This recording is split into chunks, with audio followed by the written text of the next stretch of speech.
Welcome to Table for One. I'm the narrator, and in today's video, I'll be doing a rules refresher, or Voidfall. And in this video, I'm going to be going over all of the different sector tiles in the Voidfall base game. Let's get rolling.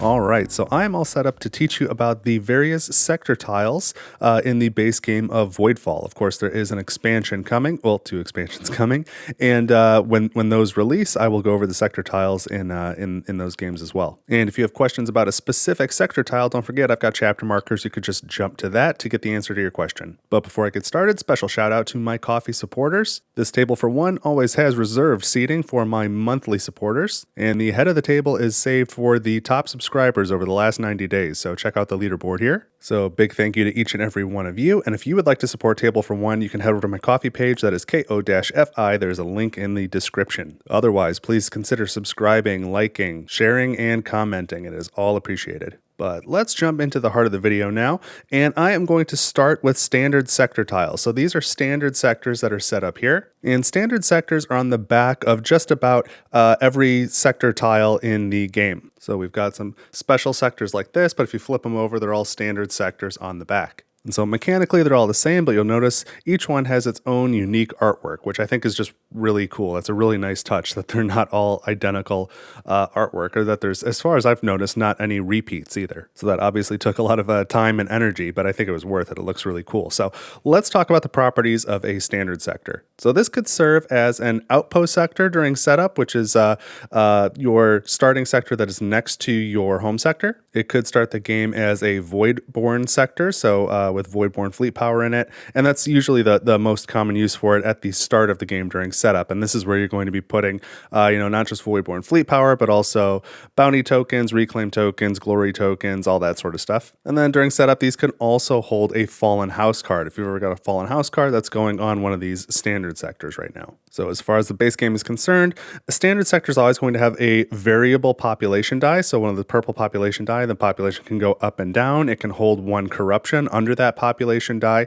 There are 3 slots for guilds with an upkeep on the 3rd slot, 3 slots for installations with an upkeep on the 3rd slot there as well. And by default, the Voidborn fleet limit is 1 fleet token. So if you've got your corrupted Corvette, it can hold 3 Voidborn fleet power cubes on it, and that is going to be the limit, 1 fleet token per sector. I will tease that the Voidfall Resurgence expansion will make some modifications to that, but for now, this is what you need to know. And then again, the default player fleet token limit is 2 fleet tokens per standard sector. And as far as the player fleet tokens go, we won't see any variation in that across all of the sector tiles in the base game. The fleet token limit will always be 2. So those are standard sectors. Let me clear these out and we'll look at something else.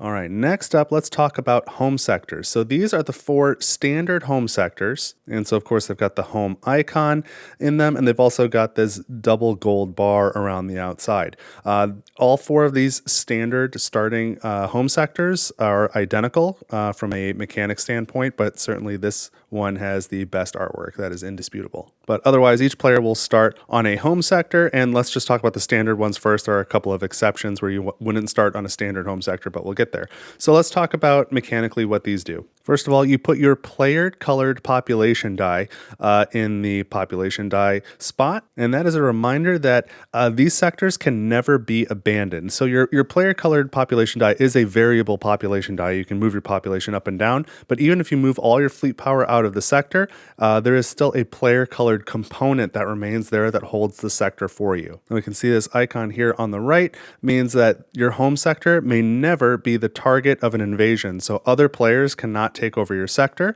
It can also, this icon here means it is not a voidborn sector, cannot be a voidborn sector, so it can never be the target of a skirmish. So players cannot take over each other's home sectors, and the voidborn also cannot take over your home sector. You will always have your home sector, so you cannot be completely eliminated from the game. And so that's what that third icon here is kind of indicating, this no broken flag. This means you can never lose this sector for any reason. So then we see we've got this no corruption icon here pointing to where your population die goes. So your home sector may never be corrupted. You have one pre-printed shipyard, but no installation slots, so you won't be able to put any installations there.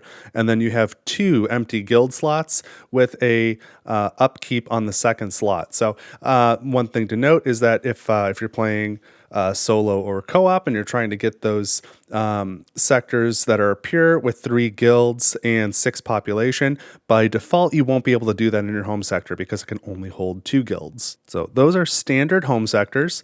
Now let me flip these over. These are the only sector tiles in the game that do not have standard sectors on the back. They have some special home sectors on the back. So let me flip them over and we'll talk about those.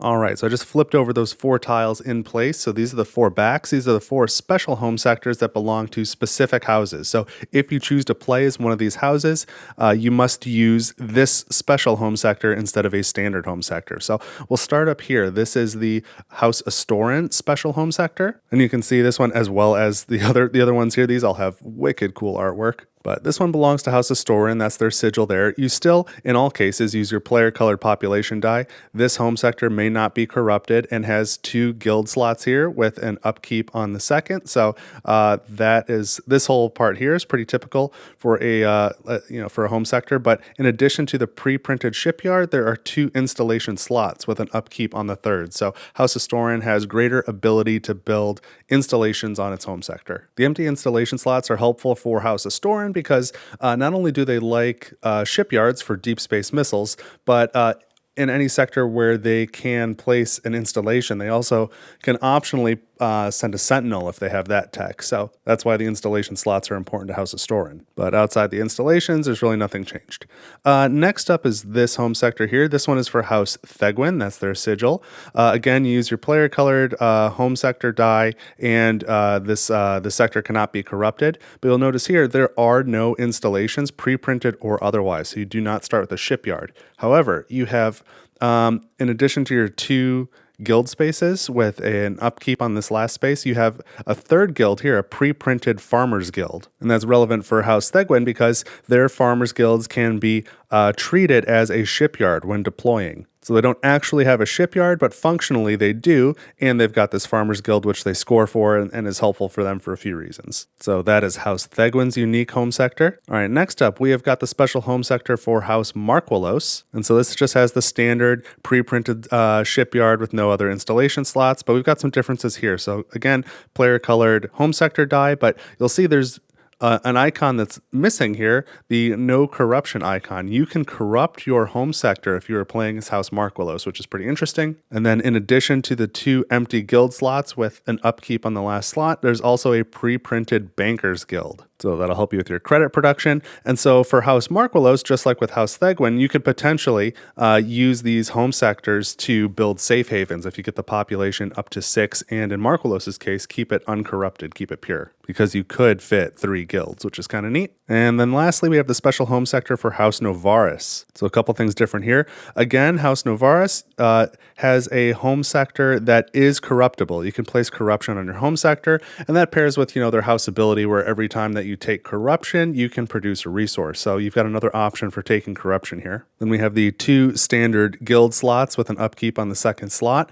You'll also notice here, your home sector by itself gives you 1 permanent upkeep. And of course, you can never lose your home sector for any reason, so there's no way to get rid of that. So your upkeep is just always going to be 1 higher when you're playing as House Novarchon. And then we see there are no installation slots to fill, but there are 2 pre-printed shipyards on the House Novarchon home sector. So their early game deploy ability is a little bit stronger. So that covers all of the home sectors. So let me put this away and I'll start grabbing some of these special sectors and we'll go through those one at a time. All right, next up is the Genesis sector, and you'll see here's the icon for Genesis sector here. This is probably the most common of the special sectors that you'll likely encounter in the game. And so you can see, similar to a standard sector, there are 3 empty installation slots and 3 empty guild slots with an upkeep on the last of the slots. And the Genesis sector will always have a variable population die. It can be corrupted, and the population, can move up and down. So here's the cool stuff about Genesis sectors. 1, when you conquer the sector, that's what this symbol is, this little planted flag with a green bar behind it. When you conquer this sector, you may move a corruption. I'm going to point out a little quirk here. I would play by the printed icon here that when you conquer this sector, you can move a corruption anywhere, because that's what the symbol is saying. But the glossary specifically says you can move the corruption from this sector to another legal location. Now, generally, I'm playing solo or co-op, so if this sector is being conquered, it's being taken from the Voidborn, and I always want to remove the corruption from here, and we'll talk about why it has to do with the second effect. So that's what I always want to do anyway.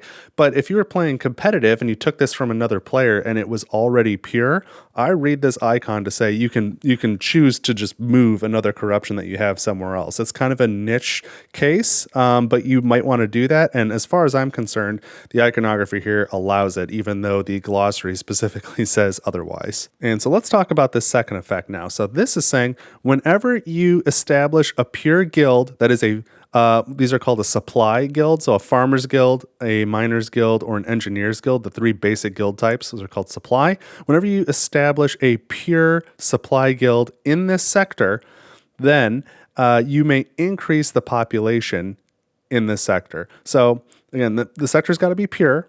And when you place a farmer's, miner's, or engineer's guild in one of these slots and it's pure, you may increase the population at that time. So it does not apply to bankers' guilds or scientists' guilds, but that's why when you conquer the sector, you might immediately want to move the corruption out of here to somewhere else. Because if there's, for example, reclaim tokens, they might allow you to build those guild types immediately, and you would want to move the corruption out so you can take advantage of that effect. So this is the easiest way to get a pure 6 population sector with 3 guilds. And even if your goal is not to be building safe havens, maybe you're playing a competitive game, it's still a really powerful sector to get your production up quickly. So that is the Genesis sector, and there are 4 copies of this sector tile in the base game. All right, next up is the Asteroid Belt sector. Here's the icon for Asteroid Belt. This is another one that's pretty common to see. It's interesting in a few different ways. First, there are no installation slots, but there's a pre-printed shipyard and a pre-printed sector defense. There are no pre-printed guild slots, and also there's nowhere for you to place a population die. So this sector never has a population, cannot be corrupted, because you place the corruption under the population die. You can't build any installations or any guilds. So what does this sector give you? Well, first of all, as long as you hold this sector, you gain 1 production level from both energy and materials. And then when you play development focus, you may deploy 2 fleet power to this sector, so to the Asteroid Belt. That's what that's saying. So yeah, you play development, you get 2 free deploys. So that's pretty cool. And finally, the Voidborn may not enter this sector. That is what this says. So other players can take this sector from you if you're playing competitive, but the Voidborn will never target it during a skirmish, for example. They cannot enter this sector. So that is the Asteroid Belt. And again, there are 4 copies of this sector tile in the base game.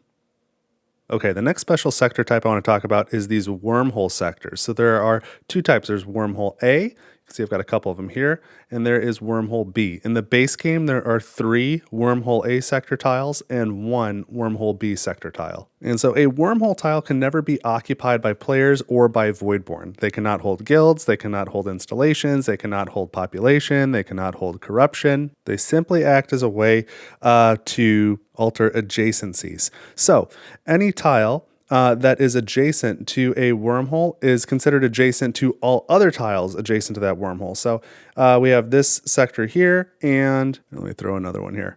Put this one here. Normally, if these were all standard sectors, this tile and this tile would not be adjacent. You would have to, go through this one here. But they're both adjacent to the wormhole, so it's as if they are adjacent to each other. So that works when they are the same tile. It also works for any matching tiles. So this sector is adjacent to a wormhole A. This sector is adjacent to a wormhole A. So this sector and this sector are adjacent. Same thing here. This sector and this sector are, of course, adjacent anyway, but they're also both adjacent to a wormhole B, so that would make them adjacent as well. Quickly for clarity, let me swap these two. In this instance, these three sectors are all adjacent to each other because they're adjacent to wormhole B.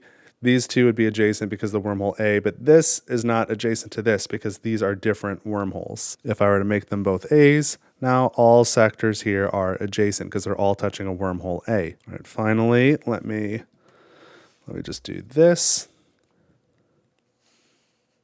as an example.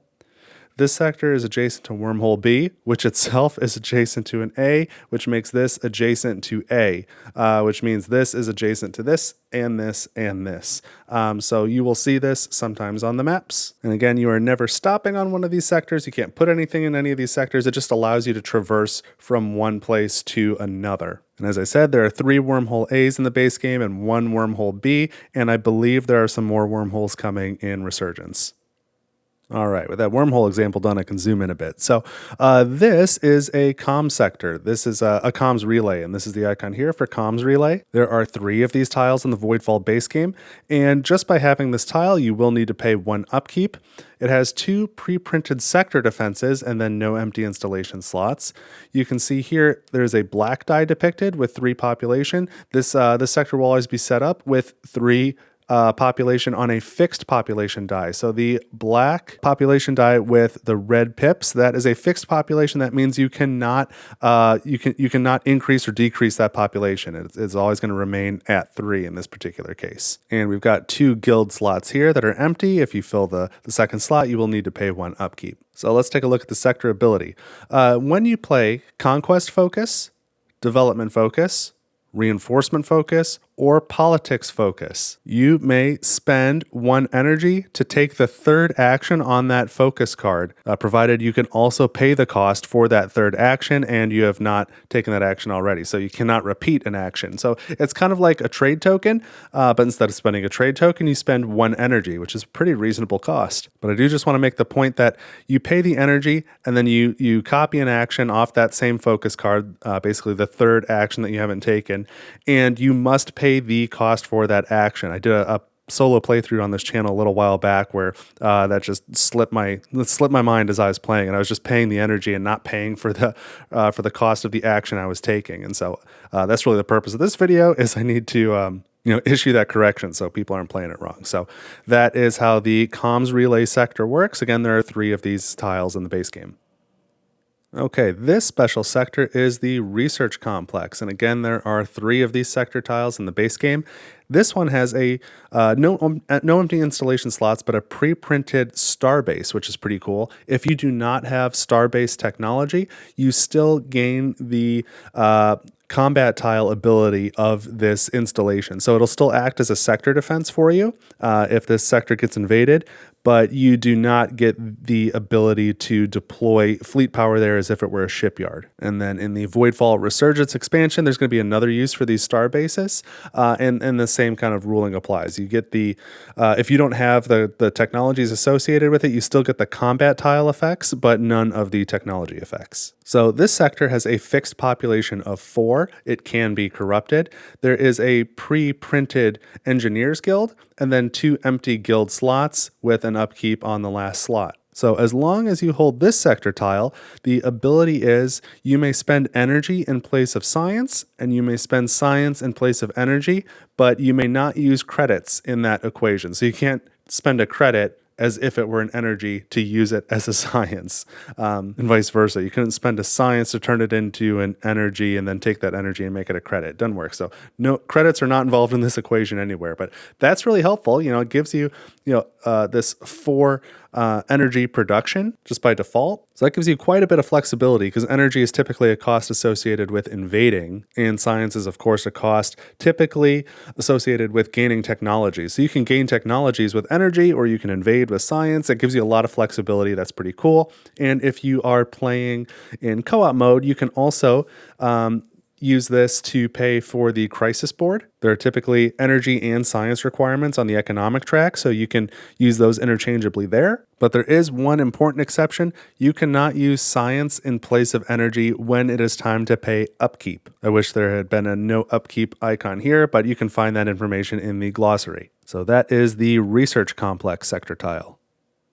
All right, now we are looking at the Survivors Colony sector tile. There's only one of these in the base game. It's a unique tile. And we have one pre-printed sector defense with 2 empty installation slots and upkeep on the last slot.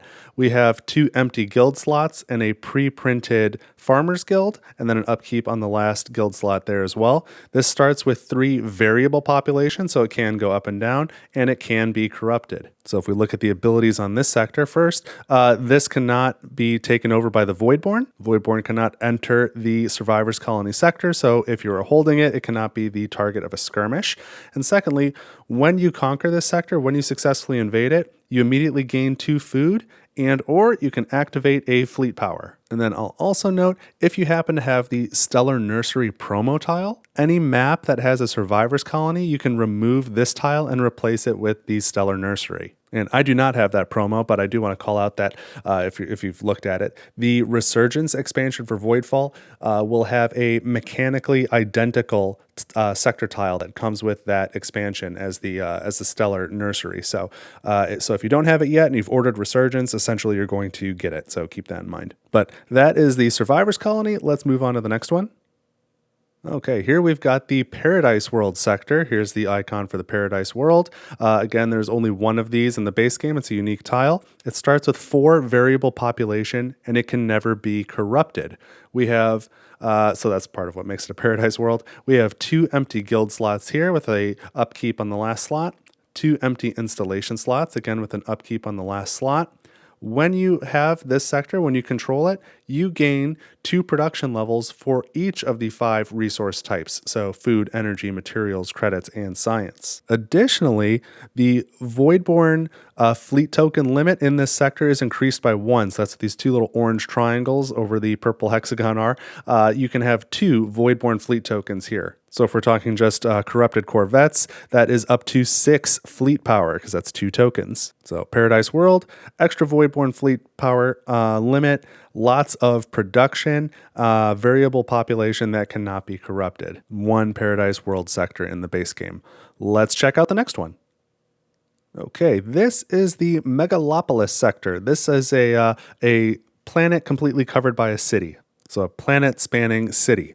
So here's the icon for Megalopolis, and when you control this sector, your upkeep is automatically increased by 1. There are 2 empty installation slots here, upkeep on the second slot. You can see here again we have the Voidborn fleet limit is increased to 2 fleet tokens. It has a fixed population of 6, so very high population, makes sense thematically. It can be corrupted. And there are 2 empty guild slots with an upkeep on the last slot, and then 2 pre-printed bankers guilds. So with the 6 population and the 2 guilds, this is going to give you 12 credit level just by itself. So 13 is the max. So this is going to give you a ton of credits production. And there are a number of agendas and galactic events that'll do good things for you if you have these bankers guilds. So this can be really handy. I think everything thematically makes a lot of sense here. So this is the Megalopolis. This one's pretty cool. Again, there is only one of these sector tiles in the base game, so it is a unique sector. Let's keep going. Here we have the Novarchon Palace tile, and here is the icon for Novarchon Palace. House Novarchon is where the Novarchs are from. The Novarchs were the rulers of the Dominaeum that all the other great houses were subservient to. And the Novarchs are the ones that, got originally corrupted by the Voidborn, and that's how the Dominaeum was built, and then they became Harbingers, and that's how Voidfall happened. So anyway, this is a palace of theirs. When you control the sector tile, you have to you gain 1 upkeep. You have to pay 1 extra upkeep. There are 2 empty installation slots, upkeep on the second slot with a pre-printed sector defense. We've got 2 empty guild slots here, upkeep on the second slot. It has 3 variable population to start with. It can be corrupted, and it has a number of interesting effects. This is another sector tile where the Voidborn fleet limit is increased to 2 fleet tokens. And when you conquer this sector, you immediately gain 2 bounty tokens, so that's kind of cool. You're never quite sure what it's going to be, but you'll get either some sort of resources or influence, and sometimes both. And of course, you can score for bounty tokens as well, so that's nice to have. And then this effect is super interesting. So once per focus, when you advance any civilization track, you may then choose to spend 1 credit to advance your lowest track. So advancing your civilization tracks is really important in Voidfall if you're trying to excel at it. And so getting to advance your track twice, once per focus, is really, really strong. That is super cool. And if after advancing 1 track, if the track you chose to advance happens to still be your lowest track, that means you get to advance it twice in 1 turn. And so that's pretty cool too. So that's one of my favorite sectors. There is only one of these in the base game, but that is the Novarchon Palace. And now we're looking at the Ancient Ruins sector. Here's the icon for Ancient Ruins. You can see by controlling this sector, you gain 2 upkeep, so that is a little bit expensive. So let's see what we get for our upkeep cost. There are no empty installation slots, but there is a pre-printed sector defense. There are no empty guild slots, and like the Asteroid Belt, there is no space for a population. So you cannot have any population here, and you cannot corrupt this sector. So let's see what the fuss is about. Again, Voidborn fleet token limit is increased to 2. When you conquer this sector, you may gain a technology immediately. So either basic tech or an improved tech. And then as long as you're holding this sector, you have 1 additional improved tech unlocked. So normally you unlock these with your civilization tracks. But as soon as you conquer this, you've got 1 more unlocked. So that means on this invade action, when you after you successfully invade the sector, when you can gain a technology, you can always gain an improved technology, assuming you have at least 1 basic technology that's not already improved, because it will be unlocked immediately. So technologies are very strong, so that makes this a pretty strong tile. And then on top of that, when you play Progress or when you play Innovation Focus, you may spend 1 science to take the 3rd action on that card. Again, similar to the comms relay, you must pay the cost of that 3rd action in addition to the 1 science. But this is a very valuable sector for people who are going tech heavy, which is what I like to do, because not only does it give you a tech and an improved tech unlocked, but this bonus is on Progress and Innovation, which by default are the focus cards where you can gain technologies. So that is the Ancient Ruins sector. There is 1 copy of this in the base game. It is a unique sector. And finally, we have the Rift sector tile. So the Rift you're only going to see in co-op mode. That includes solo. Here's the icon for Rift. There are 3 copies of this sector tile in the base game, and this is an important source of Voidborn influence at the end of the game if these are still open, and they will have extra significance in the Resurgence expansion if you play with Incursion mode. But for now, let's stick to the base game. So there's no population die here, cannot be corrupted, no guild slots, no installation slots, 1 pre-printed sector defense. This sector tile can hold up to 3 Voidborn fleet tokens. So if we're talking corrupted corvettes, that is up to 9 Voidborn fleet power. So thematically, this is a source of the Voidborn, coming into the Dominaeum. This rift has opened, and the Voidborn are pouring out through it, so they can have a lot of fleet power here, and they can defend it by default as well. So when this sector is successfully invaded by a player, then each player at that time may either remove a corruption or gain 5 resources in any combination. Doesn't matter who invaded the sector. Once this is successfully invaded, you are closing the rift, and then all players may gain either one of those benefits, and each player may choose individually. And then this icon here is telling you after that's all resolved, when you take over the sector, it doesn't stay a rift anymore. You flip the sector tile over and you put a variable population die set to 1, and you make it a pure sector. So again, after you fully resolve the combat, take this tile and physically flip it over, and now it's a standard sector. You put 1 pure population variable die right there, and this is your sector from then on. So that is what is on the back of the rifts. These are the sector tiles in the base game that flip over like that. And again, in the base game, there are 3 rift sectors. So that is it. That is all the sector tiles that come with the base game of Voidfall and how they work. If you have questions about any of that, please let me know in the comments. I'd be happy to help. And I do intend in the future to make rules refresher videos for these sector tiles that come with Voidfall Resurgence, as well as Voidfall The Last Novarch. So if you don't want to miss it, make sure you subscribe to the channel. Leave a like here so I know that this is something you're interested in. Don't forget I have a Voidfall playlist with tons of rules breakdowns like this. So if you're trying to learn the game, that is a good resource. And I've also got, as of right now, somewhere in the neighborhood of 17 solo playthroughs of Voidfall on this channel, and there's more coming. So this is your resource to learn the game. Shout out one more time to my Ko-fi contributors, and don't forget you can contribute a table for one on my Ko-fi page, ko-fi, link in the description, for as little as $1, one time or recurring monthly. But every bit of it helps, so thank you very much. That is what I've got for you this time on Table for One. Thank you so much for watching, and I will see you in the next video.